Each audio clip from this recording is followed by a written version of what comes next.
Reagan's 11th commandment, thou shalt not speak ill of a fellow Republican. Is that going to be trashed tonight? What's your thoughts? Oh, I expect there'll be some engagements. I think if they're smart in these engagements, they might do it with a little sense of humor.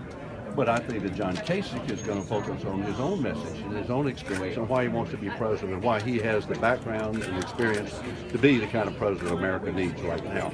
John's got experience working with the budget. He was on the Armed Services Committee. He's dealt with foreign policy, and he's run very successfully a very big and a very important state, Ohio. He's the man. So, Senators, people must have approached you before he decided to get in.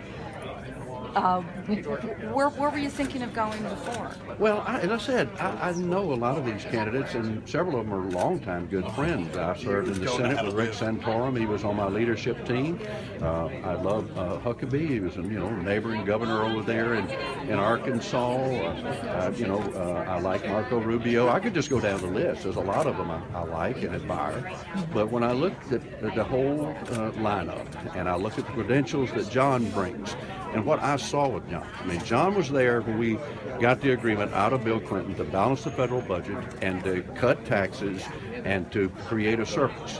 That hadn't been done since. A lot of other people took credit for what happened, but I was there. The last discussion before I talked with Bill Clinton to close the deal was with John Kasich. So that's what we need in Washington right now. Okay. All right. Have you been involved with any of his debate prep at all? No, not really. I've talked to him a couple of times. What was the advice you gave him? Just be John.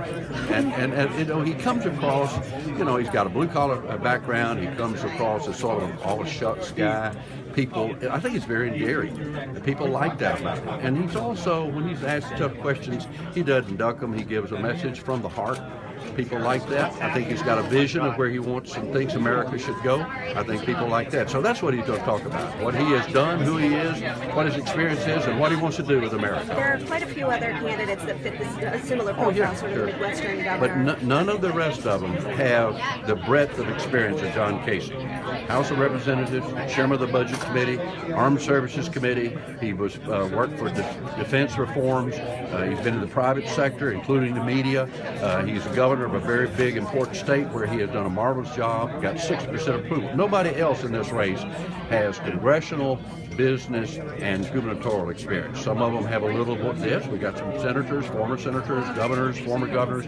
John Kasich is the only one that has got that breadth of experience, and that's what we need. I got to ask you about conservative Republicans, though. I mean, you know them well. You sort of represented a lot. I'm one of them. There I was you go. conservative before a lot of these turkeys were born. He's got some challenges with conservatives. With No, I know. That's what I know about John. I mean, he is a conservative. He was there when we balanced the budget. A lot of people talk the talk, but they don't understand the tactics of how you get a result. John McCain has done that. He had to work not only with Newt Gingrich and with me and Bill Clinton and Democrats. He got that done, and so and he was always very conservative. And he was a businessman, and now as governor in Ohio, he has balanced the budget. And if you ask people, number one, what are they concerned about in America? They're concerned about the economy and the budget. But John does have a heart too. He thinks that government does have a role. Government is not the enemy, or it shouldn't be. But government should be doing something about infrastructure, lanes, planes, and ports and harbors and water and sewer. And you've got to have some compassion for people that do need help. Jack Kemp had that. Ronald Reagan had that. John Kasich has that. Senator, what do you think he should do about Donald Trump? What would your advice be for how John Kasich would handle it? Just talk about himself. Be yourself, John, and talk about what you want to do and who you are. You don't need to get into a fracas I suspect that might happen to some, but John doesn't need to do that and shouldn't do that. He's still introducing himself to a lot of American people. I'm for John because I know him well. I've known his record for 35 years. Not many people can say that. But the more they learn about John Kasich, the more they're going to like him. So, let Trump be Trump and let Kasich be Kasich. And the twain don't have to necessarily tangle. Okay, thank you very much. Thanks, folks. Thank you very much. Okay. All right. Okay, I'll chase. Here, Genevieve, just asking. Yeah, Trent Lott.